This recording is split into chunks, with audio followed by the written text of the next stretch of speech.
It makes me want to puke that kids listen to the same crap that I grew up on. I mean, why don't kids get their own music that nobody over 25 can understand? 1, 2, 3, 4.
So if you'd be so kind, would you mind introducing yourselves for the podcast, starting on my left?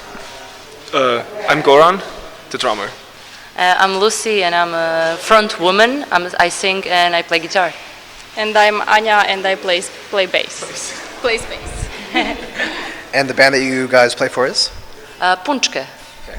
Just before we started, you guys told me what that means, but if you'd be so kind, just tell me again what Punčke means. Yeah, it means little girls in Slovenian, but we are Croatian. Slovenia is a neighborhood country, just to be short. So, as usual, I'm downstairs from Rumah Api in Kuala Lumpur, Malaysia, where you guys are playing the first date of your Asian tour. Is that correct? Yeah.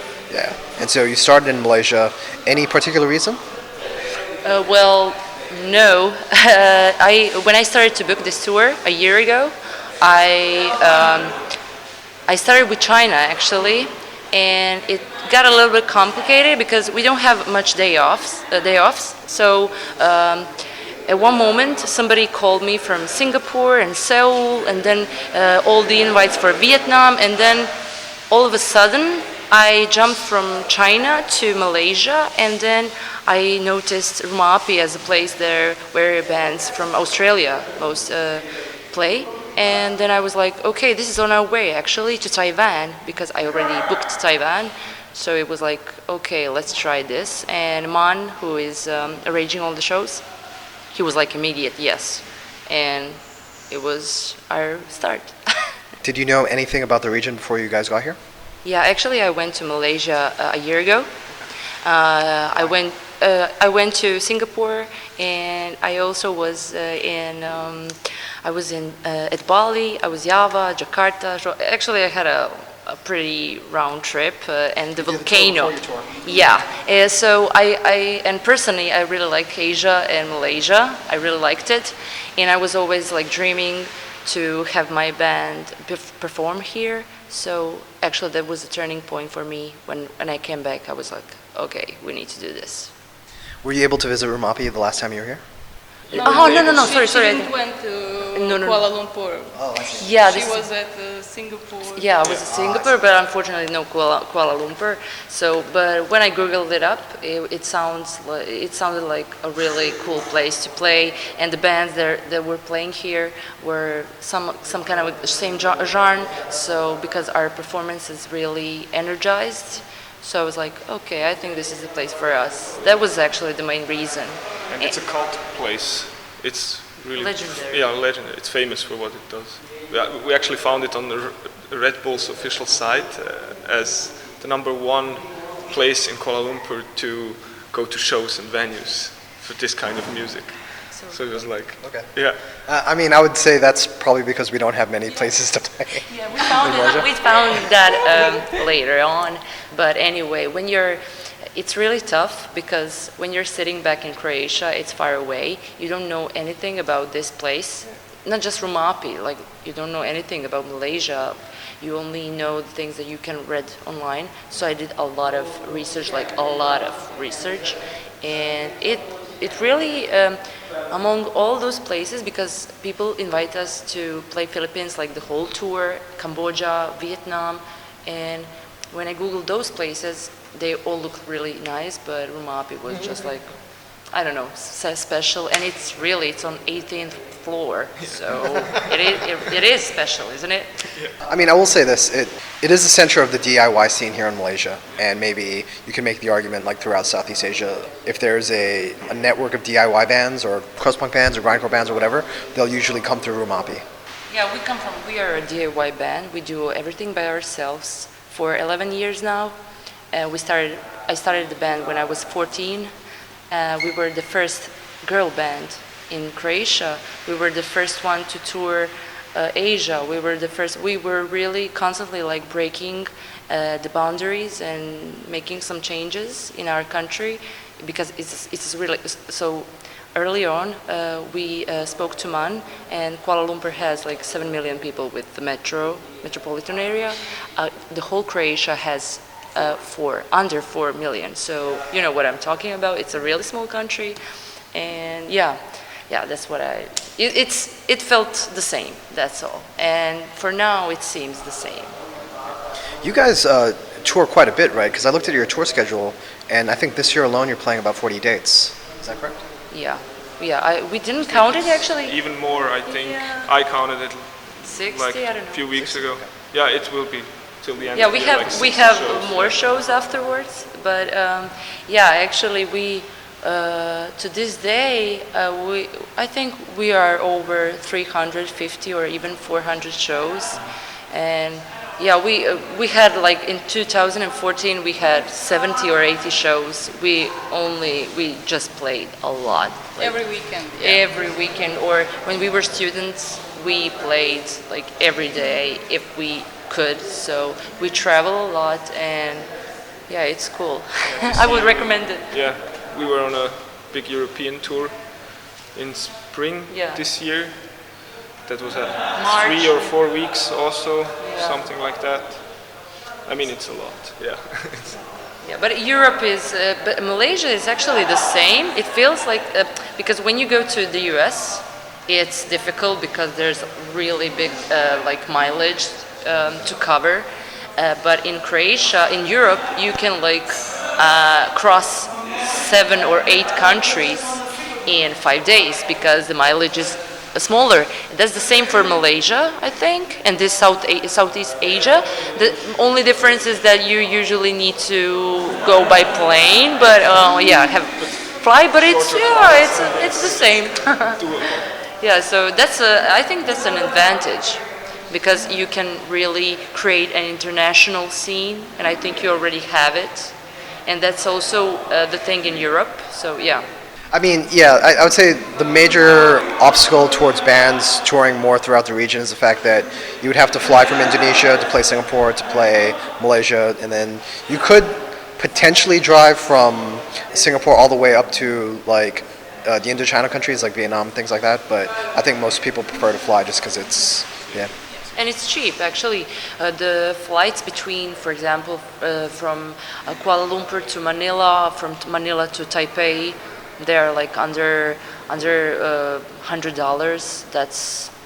That's not very expensive because you need to invest. If you're gonna tour from Croatia, come here, you need to invest a lot of money. So $100, you're prepared. How did you end up flying from Croatia? Did you have a stopover in the Middle East? In Belgrade, and then in Abu Dhabi, and then Kuala Lumpur. It was a long flight, like 20 hours. Fun times. So you touched on it a little bit, but you mentioned the genre of your band. How would you describe the music that you make? Will Anja say something? She's like. I don't know. I think it's it's definitely punk, not just like in music, but in the attitude of the band. So punk is the best word, maybe. Her best. Yeah, there's a lot of noise. Indie, punk. Yeah, there's Those a bit of three words. stoner influence Yes. as well. We toured with Queens of the Stone Age. We grew up listening to them, especially Anja. She grew up with. I think that the interesting thing about our band is the fact that we grew up on listening different music. For example, I really grew up listening Pink Floyd and really, really progressive psychedelic music. And I can kind of hear that. Yeah. and on the other hand, and then I went to listening to post-punk like Television, Patti Smith. But on the other hand, Anja did Perfect Circle too, and you will hear that in her bass. And ABBA. And Did you ABBA. say ABBA? And then Goran, Smashing Pumpkins, Queen, Prince. So Okay.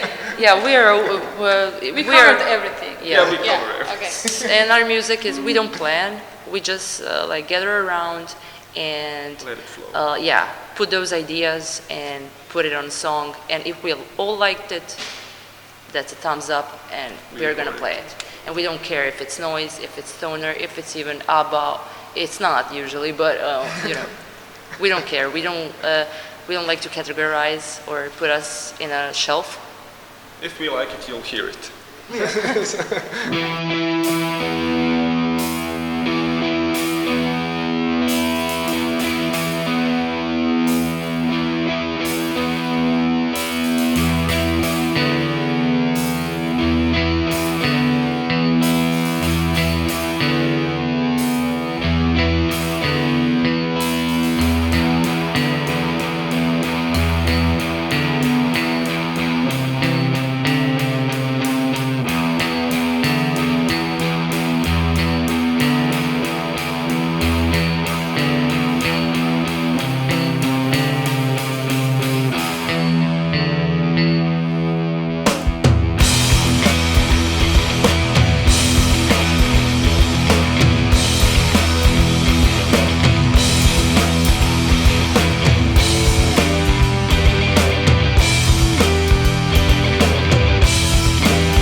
you guys write as a band? Do you have a primary songwriter? Yeah, when we started, I did most of the songs, and I do all the lyrics still. But about the music, we kind of started to do it all together, which is We start jamming, Yeah, and then it's- it develops into something. it's much more better because it's I don't know, and we have like 10 years of experience, like really hardcore touring and playing. So eventually it came spontaneously. So yeah, we are doing it all together, but I do all the lyrics. Let's talk about the history of the band. When did you guys form and why did you form? What led to you deciding to make music? We formed in 2007. I was 14 years old, and I formed it with my best friend, Ruby. She was a drummer, and I played the guitar. And actually, we were 14 years old, and we didn't know how to play instruments, like literally. We didn't know how to play drums or the guitar. And we just started to jamming in her basement. She had a drum set, but she didn't play it. And we started jamming, and eventually somebody, like in 2 weeks, somebody called us. We are from a really small city in East Croatia. It's called Vinkovci. And somebody called us like, we heard that you have a band. Like, come on, let's have a show. And I was like, okay, let's have a show. But we don't have any songs, and we don't know how to play. And then we like practiced 3 weeks, and we managed to cover Marilyn Manson's Street Dreams, White Stripes' Blue Orchid, and Ramones' I Wanna Be Sedated, because I was like a hippie and she was exploited Casualties oi punk. So it was really difficult to find yeah, so we needed to find something, and we found those 3 songs, and it was a like immediate boom, and we started to do more shows all around the country. I don't know, and 14 years old. yeah, and actually, yeah, we actually had shows across the country, and our parents went with us because we couldn't cross the border without our parents because you were underage, you were a minor. So it was a big hit in Croatia because nobody did that, and actually we weren't aware of it. We were just like, I don't know, I just want to play, I don't care. And we started to do, I started to do songs, and we did a demo. We recorded by ourselves in the garage, of course. And eventually we got to Zagreb. It's a capital of Croatia, and we got on college and recorded. Anja came into the band. And then So you were a 2-piece up to that point? we were actually, yeah, because it's a long story. At one point there were 6 girls in the band. Like 6 friends. 6 friends, because it was like this. We are sitting outside drinking beer. Oh, you know how to play keyboard? Come on, be Punčka. Oh, you know how to sing? Come on, back me up. And eventually, like at some point, there were 6 of us on the stage. It was really ridiculous and not good. It wasn't good at all. But I am really persistent. So eventually, we get on college, and I just. You fired. Yeah, I actually fired the rest of the girls because they weren't serious about it, and then Anja came in, and then we became 3-piece Punčke, and we recorded our first album, and the album gained, like, we had the best album of the year, best album of the region, best album, top album, I don't know, it was like all over the place. Tell me the album title. Okay. Because I can't say it. Yeah, I know. I'm gonna. So it's sunčano s povremenom naoblakom, and it means like sunny weather with occasional clouds. Yeah, all of our lyrics are actually really honest and intimate, and they're about my feelings. They're about, I don't know, usually about the things that I'm depressed and they are bothering me, but I want to fight them, and yeah, that's about it. So sunny. I was just like feeling everything seems okay, but actually sometimes all those bad feelings come to you, and I don't know. So You write about some mental health issues, right? Yeah. Yeah, obsessive compulsive disorder, things like that. Because I actually have a OCD, so there's a lot of anxiety, depression, and it's all about. But I really like the people are feeling the energy, because it's a way of expressing myself and actually healing. I really feel much more better after each gig. Actually, I think that Goran and Anja feels the same, because even though they don't have OCD, they are just screaming away those demons that you have, and I think everybody has it. Yeah. Before that first album came out, you actually had a documentary made about you, is that correct? Yeah, there's actually 2 documentaries. Don't. I think there's 2. One with. Yeah, we are ashamed of them. I was actually, we know each other a long time, but my friends and I, before we knew each other, we were listening to the first album of Punčke and everything, and we were thinking like, God, this is a really great band, you know? And then we saw the documentary, and you were like, oh no, why did you do that? Yeah, it happened because it's interesting. It's supposed to be interesting, because the whole story was interesting, but the guys that recorded, did the documentary, they had like really stupid questions. And when you have like, I don't know how to, we were under 20 years old, and you asked me like, what freedom means to you, and I was like, remember yourself when you were 20 years old or 19, and when somebody asks you that question, you're like, I don't care, I don't fucking care, I just wanna, please, the whole documentary is actually missing those parts about us being really spontaneous and really not aware of what's happening to us. Like, we were really big in Croatia and the whole region, we were really young, and they're asking me like, what do you think about women in music? And I was like, I don't fucking care, I do it, and you see me doing it, and you can see that we can do it. So I've read a few interviews, and you seem very, I guess, specific about the fact that even though at one point Punčke was an all-girl band, you guys didn't set out to be an all-girl band, it just kind of happened that way. Yeah, there was a lot of fight because of it, because people in Croatia, I think most of the people are, it's easier for you to put it in a shelf and put a tag on it and say, this is hardcore band, this is metal band.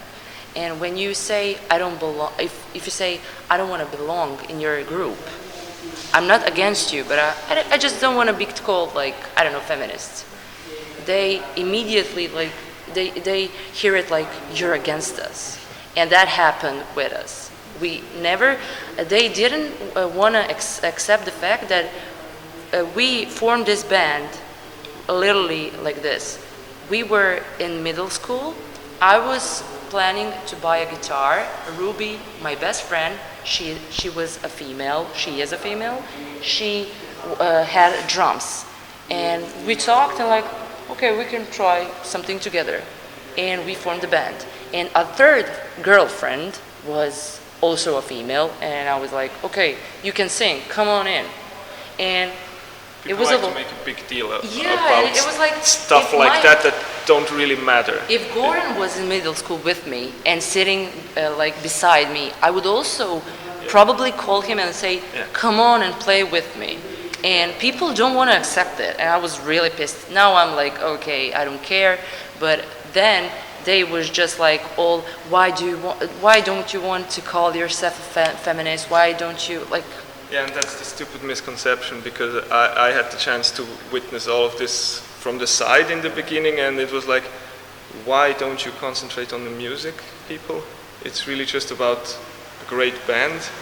It's not about all girls. It's not about feminism. I mean, it incorporates those things by itself, because it's Lucia, it was Anja, it was Ruby. You don't have to talk about it. You don't have to put a tag on it. It's self-evident. And that was the biggest problem, maybe, with the media in Croatia and stuff like that, because in the end it's really a fucking great band, and just take it as that. When we say media, what are we talking about? Are we saying newspapers? Are we saying television? Yeah, everything.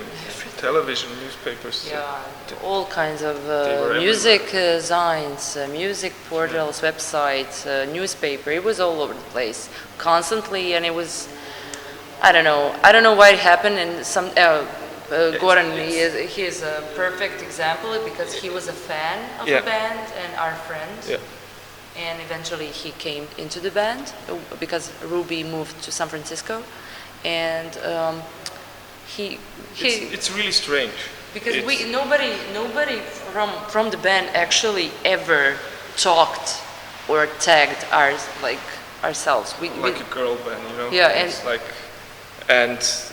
Yeah, it's strange. It's strange because people try to tag you, to put labels on you, and they miss the whole point. It's really like that. It's really, really like, and I think they had a problem in that period of the band, because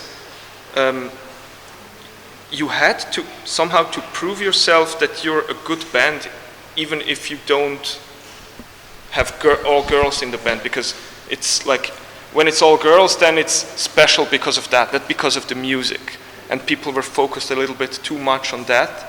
And so they had a really hard job actually convincing the crowds that they're first a really, really, really great band. And for me, they succeeded. I mean, I really liked them. So. Yeah, it was a constant struggle to. It was a constant like reconvincing people that we are a band. We are not just girls, and it's. Yeah, I don't know why that happened, but... because people like to put labels on stuff, and that's just how it is.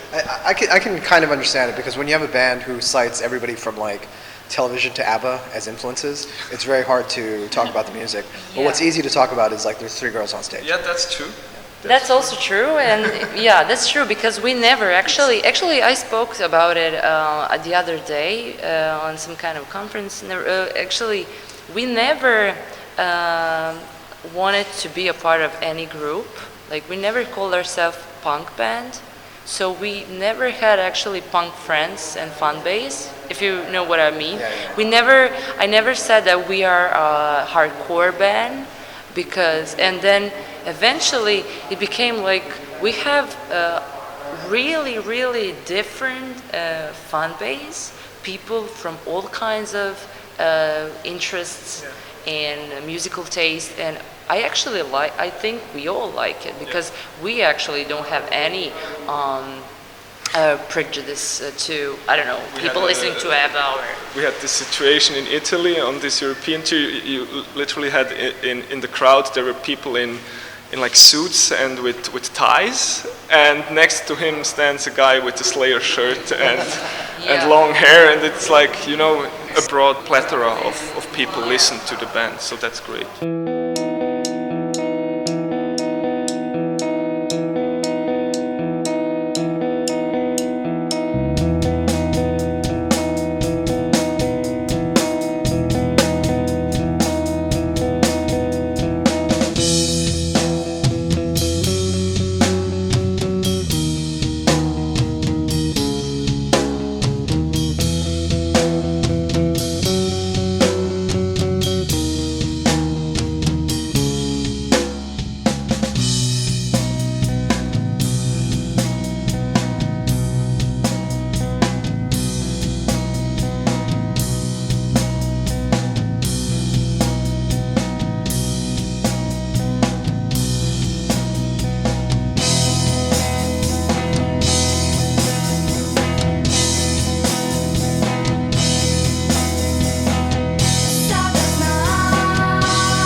davno je kraj. Evo vidim kako gori u nama. Sada znam da je kraj. Sada znam da je kraj.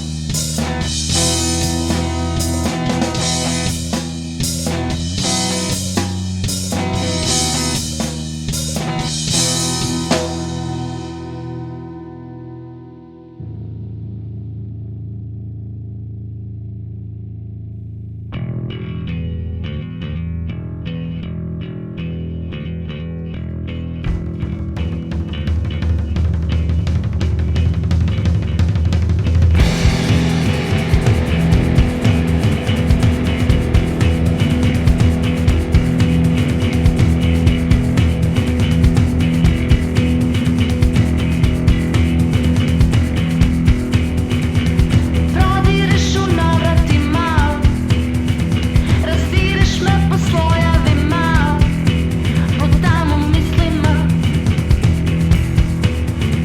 dok borim se sa valovima. Preteško se oporavljam, ja sam na rubu da se utapam, cijela distorziram,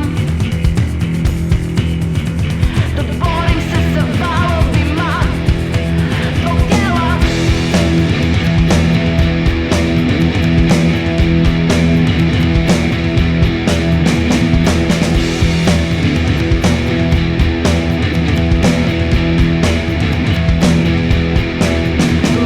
Prodireš u navratima, rastireš me po slojevima, pod samo mislima, dok borim se sa valovima. Vodi tu, kada pomislim da si tu, kada pomislim da si tu, kada pomislim da si tu, vodi tu.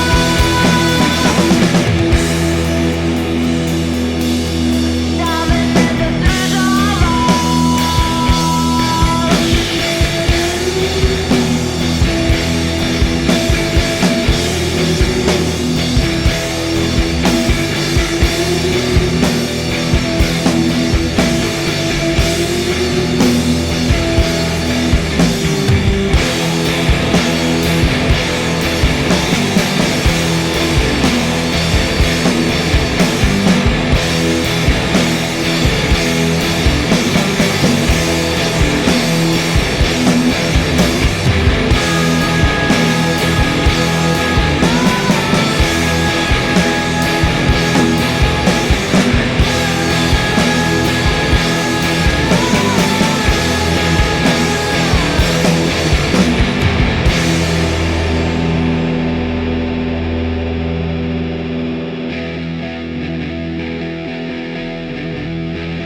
I want to talk about this latest release that you have that you put out earlier this year.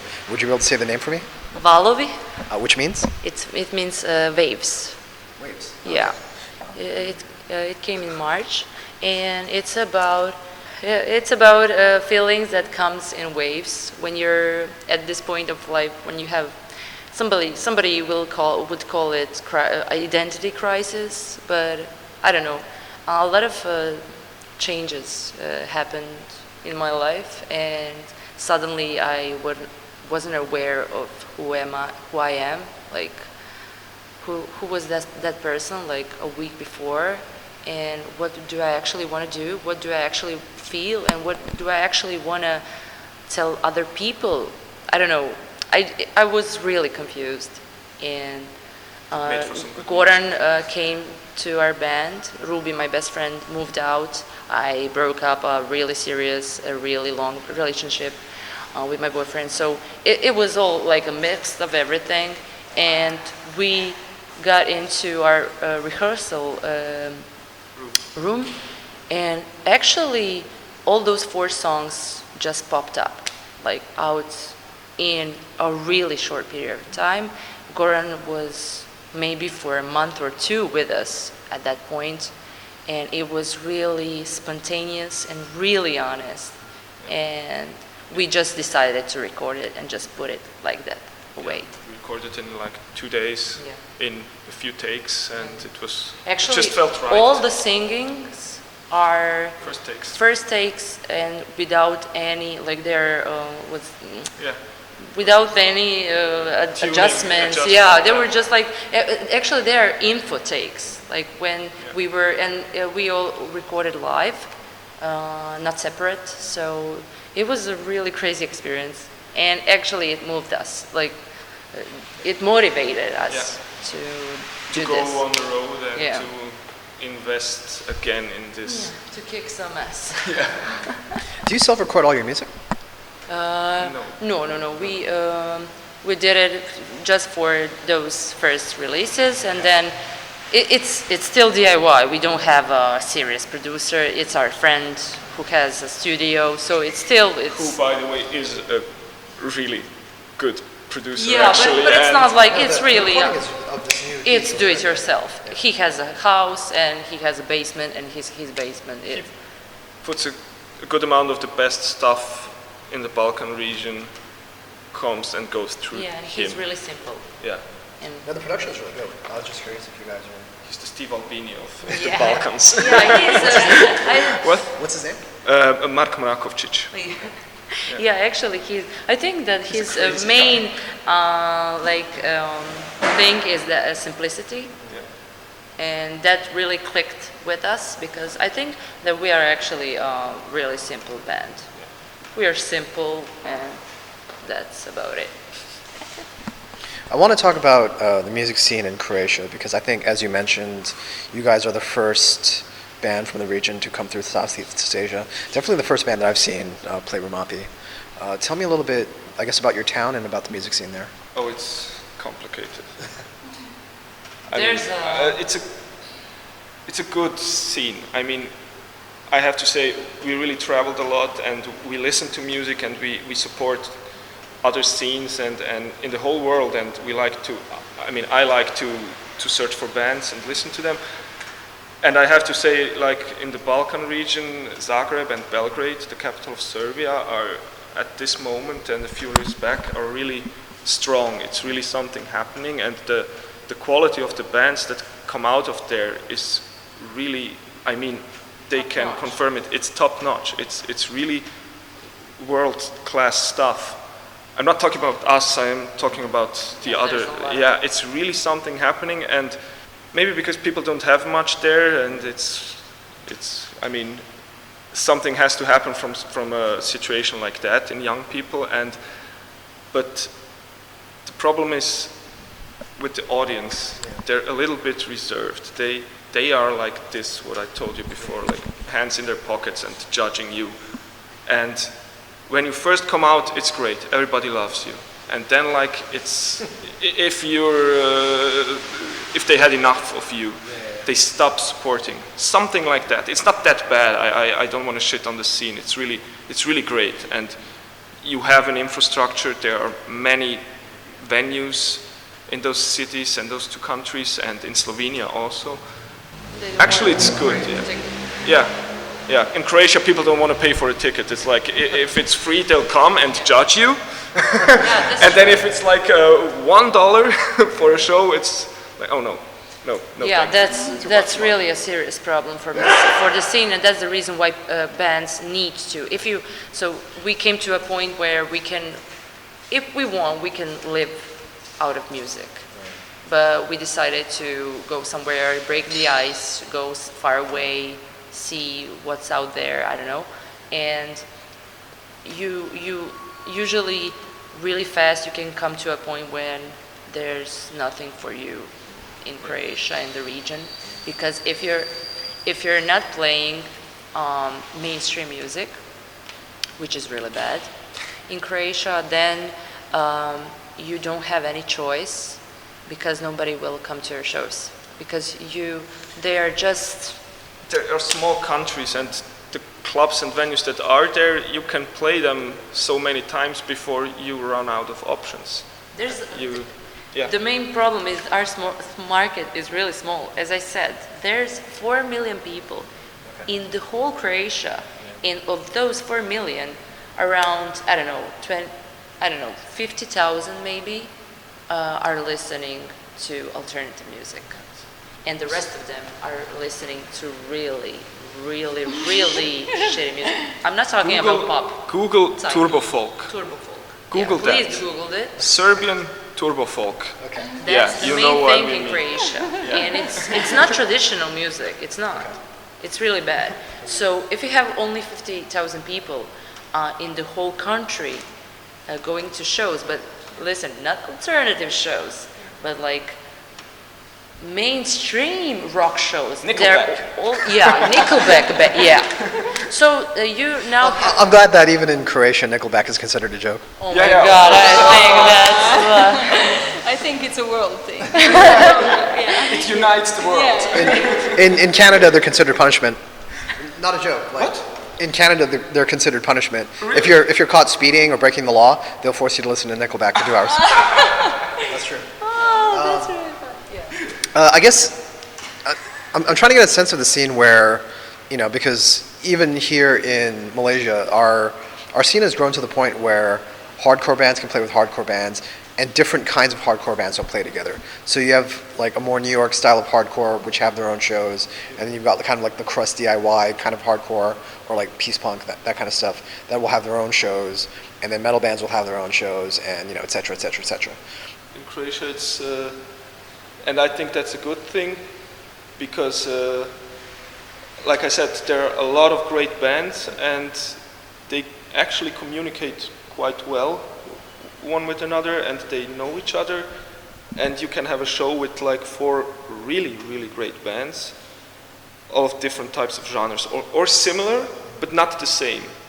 You can have punk shows like underground punk shows where you have 6-7 punk bands that come and play one after another, but the good thing with our scene is, I think, that point where you can make a great show with 3, 4, 5 different bands that really are great, and they play different kinds of music, and when people show up, it really gets wild and good because of that, because it's something for everybody, and the audience gets to know another band they didn't know about, or they didn't listen to them that much, and then they become a fan, and you have a growing scene like that. Yeah, but the scene is strong. Like, we have a lot of bands, a lot of good bands, but it's small scene. So that's the turning point in everything. When you say small, like, what is the size of the crowds? For example, if you have a 5 punk bands from all around the world touring in Zagreb, having a show, there's probably going to be 30 people. And that's top, like that's sold out. And the ticket is around 15 rignits or something like that. And there's always the same 30 people on those shows, on those kind of shows. On the second level, you can have something more mainstream, or something maybe not that like hardcore punk, or something a little bit softer. Then you can have 300 people. Yeah. And the third stage is 2,000 people. And if you have 2,000 people, then you're the biggest band in Croatia. So you get the numbers. It's funny because we have like really this year alone we played in front of 3 people, and then in front of 300. I can't find the pattern. I'm trying to mathematically find the pattern why that is so, but it's strange. People are strange. Yeah. Yeah. And anyway, to wrap it up, Croatian and Balkan scene is really interesting. It's really strong. We have strong bands, and I would recommend Malaysian bands to come and just contact me to come to Croatia. Do you set up shows there? Yeah. Okay. Come to Croatia. It's really interesting to play here. I did South American bands, UK bands, like from all over the world, and people will support you. It's tough. It's really tough to get a crowd, but they will support you. But they don't have any money to buy merch, and that's the problem. They don't want to buy a merch. They don't want to. They will rather spend it on. I noticed most of your albums are free. Yeah, that's. On Bandcamp, Yeah, it's just not worth it. It's just like it's not happening. Okay. And it's okay for us because we tour a lot, so we get a lot of money from fees and a lot of money from actually selling merch abroad. When you go to Germany, they are really eager to spend money on bands they like. You have to say that we sold here in Rumah Api one beanie, a winter cap in Malaysia. That's something. Yeah. And we didn't even play. Yet. We have to play now. I didn't talk about this before, but all your songs are in Croatian, right? Yeah. It's a little bit amazing to me that you guys are, an international touring act, and all your songs are in a language that's spoken in a very small part of the world. Well, I think I really hope that you're gonna stick to our show.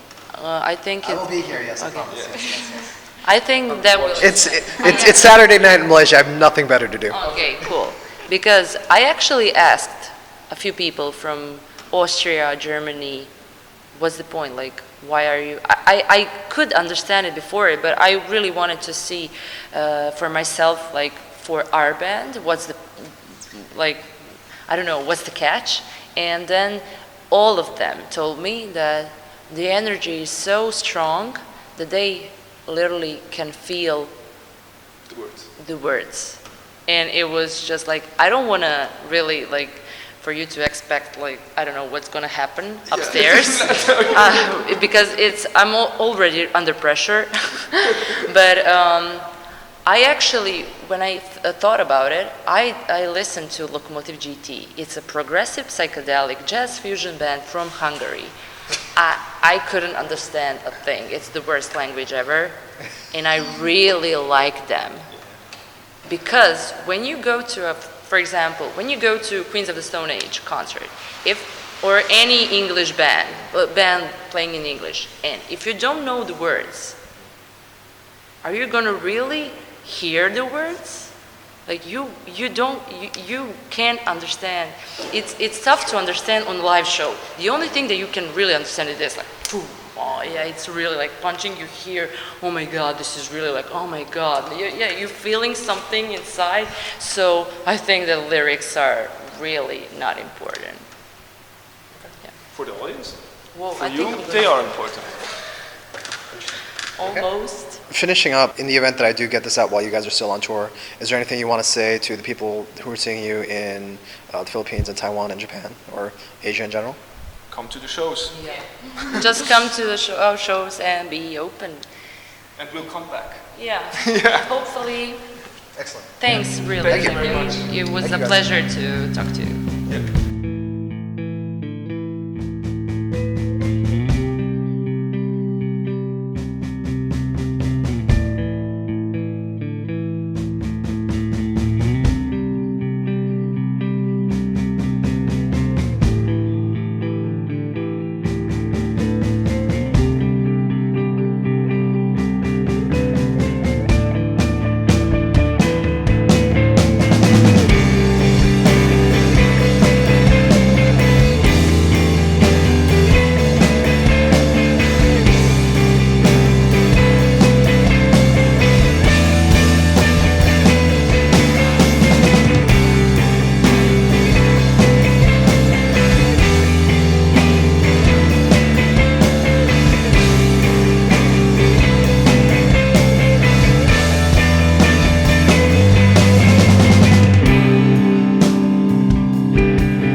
pa makar mi je to možda posljednji put.